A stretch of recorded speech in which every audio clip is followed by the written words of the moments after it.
Hi everyone, this is Kelly Renee, your energy healer, your EFT breathwork practitioner, and your mental wellness coach to help you change the subconscious patterns and programs that no longer serve you.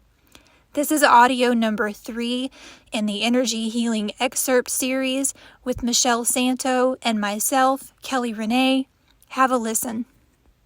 For you to just explain how EFT can help physical pain, because it might sound like how does that relate, but it really does. So, physical pain is a symptom of trauma. It's always emotional. I mean, in my opinion, I've been shown over and over and over again that it's emotional. I've healed from crazy things that doctors told me you're going to have this operation done to ever be better. You're going to have to take this pill to ever live a great life or whatever. And I didn't believe any of it because I knew within my soul that wasn't what I needed to do. That wasn't okay for me. And so that's when I was on the search for something for physical pain. But I didn't know years ago that my own physical pain was there in my body because of my unmet needs from the past, traumas, and on, right? And so the way I've been taught emotional freedom technique, it gets to the root cause of your physical pain. And essentially, I lead people through emotional alchemy, where we go in, they tune into their pain that they're having in their body, and we have a conversation with it because it's just a hurt part of you. It wants you to listen to what it has to say. It has an opinion, and when it feels heard and loved, it heals, and it heals on a permanent level. Like my back pain hasn't been back in, gosh, I don't even know how long it's been, for sure over a year and a half now. And that's not to say the pain won't flare up, and it will for a while. And eventually it starts to trust you more and more. The more times you show up for it, the more times you listen to what it needs in that moment, it starts to trust you on a cellular nervous system level, and it just transmutes on its own. But that's not to say a lot of people like to push it down and they want it to go away. I get that. I get it 100% because pain is pain, right? Nobody wants to be in pain because it's quite annoying, and it can bring you down energetically. But just remember, your emotional pain that has set in your body, all it is an emotional root cause that's been hurt and over and just wants you to listen to it. I've experienced that myself. I always had upper right back pain. It was just on and off, dull, nothing major. And here I am thinking, oh, it's because I used to drive a stick shift. That was my Yeah. thought pattern. Oh, I don't know, I'm just driving the car too much.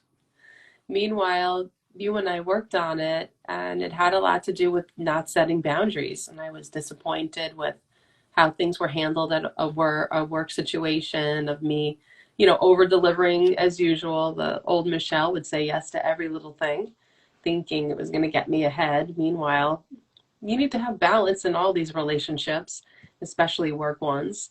So I think the better I became at setting boundaries, the pain just kind of went away. It sounds weird, but it's, the energy, like you were saying, the energy has to go somewhere. Yeah. And so it can show up as little aches and pains. Injuries can be emotional because over time you're not doing things to, what's the word?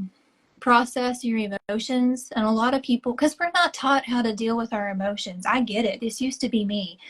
We push it down, you want it to go away, never come back, like how we're feeling.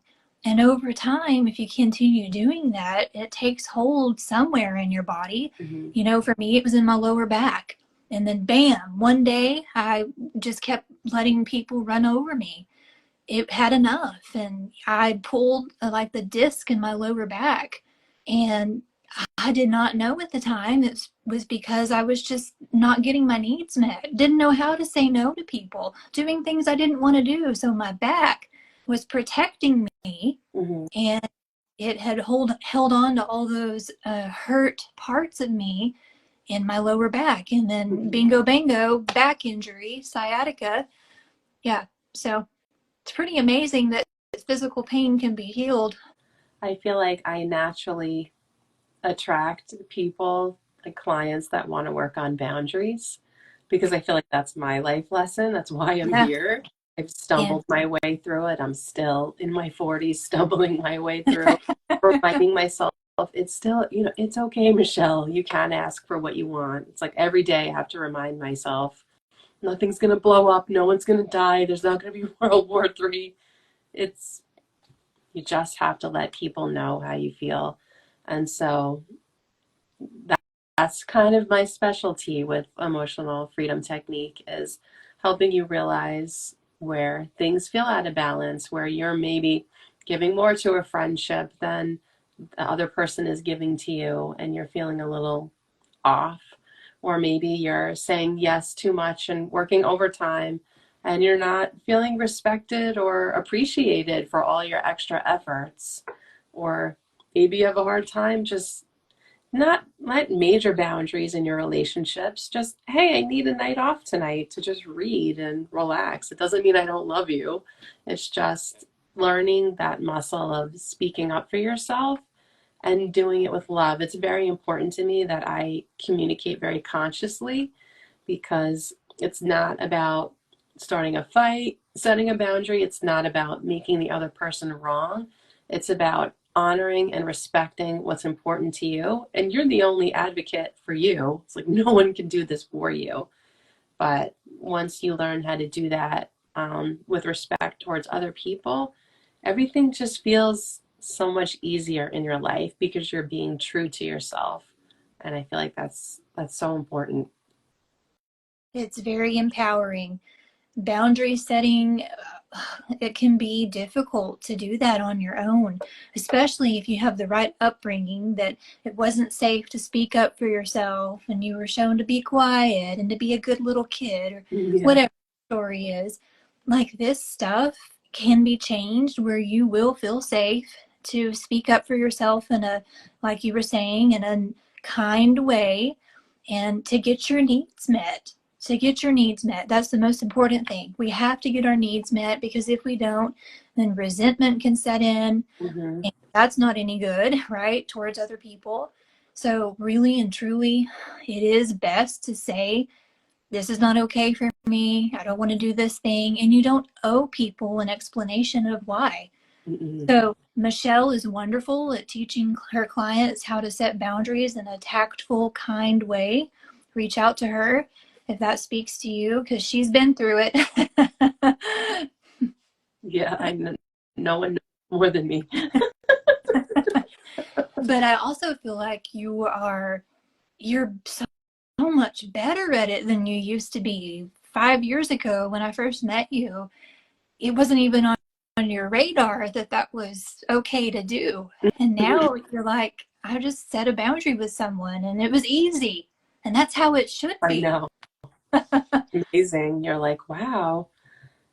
I don't know. It's like a lot of people, my clients will say to me, I'm afraid to, do this thing because I don't want to let that other person down. They're so afraid of not being liked and they're so afraid of hurting other people's feelings. But Yeah. there is there is a fine, there's a like a medium, there's a middle ground where you can honor your needs and be respectful to the other person and just, hey, just the flag is here. I'm just letting you know how what you did made me feel. You're not a jerk. I don't hate you. It's just in the future, could you do it this way? That would make me feel safe. And the important thing about boundaries is you're not putting up a wall and trying to push these other people out of your life. You're actually trying to keep these people in your life just to the point of your comfort level. So, super important for women, especially, to learn how to speak their mind. And I always tell my clients, saying no to other people is saying yes to yourself, because it saves everyone involved so much time and energy. Mhm. Just get to the chase right away and be Yeah. like, no, I'm not doing that. I'm not interested in that, or whatever the case may be. This is easier said than done. It is. I get it if you are holding on to the emotions that are keeping you feeling like it's not safe to do those things, to set boundaries with other people, and caring so much about how that will make them feel or hurting their feelings. There's a lot of emotional roots that can be attached to boundary setting, and this is what I help my clients to do as well, is to overcome that fear, that hurt part of them as a child that was shown that it's not safe to speak up, and yeah, on and on. So Yeah. So, thanks for letting us come into your world and talk about something we're passionate about. Emotional freedom techniques certainly changed my life in a huge way, helping me to have more confidence, helping me to put myself out there, and especially helping me to set those boundaries that I didn't think that I could. So if that's something you want support with, feel free to DM me. I'm a no pressure kind of person. So if you just have questions about EFT or the work that I do, I would love to connect with you. Well, if they want to work on EFT with you or maybe around pain, how can we so connect with you? of course I'm on Instagram. I'm on Facebook. I also have a YouTube channel called What the Kell. I've been making videos every week that I think are pretty helpful for helping people to not feel so lost in their lives, to helping people feel heard, because I've been there. So yeah, and I'm also on TikTok now. Thanks for listening. And if you're ready to take your healing to the next level and permanently heal your physical pain, reach out to me. My contact information is in the description below. And if you feel called to work with Michele, her contact information is in the description below as well.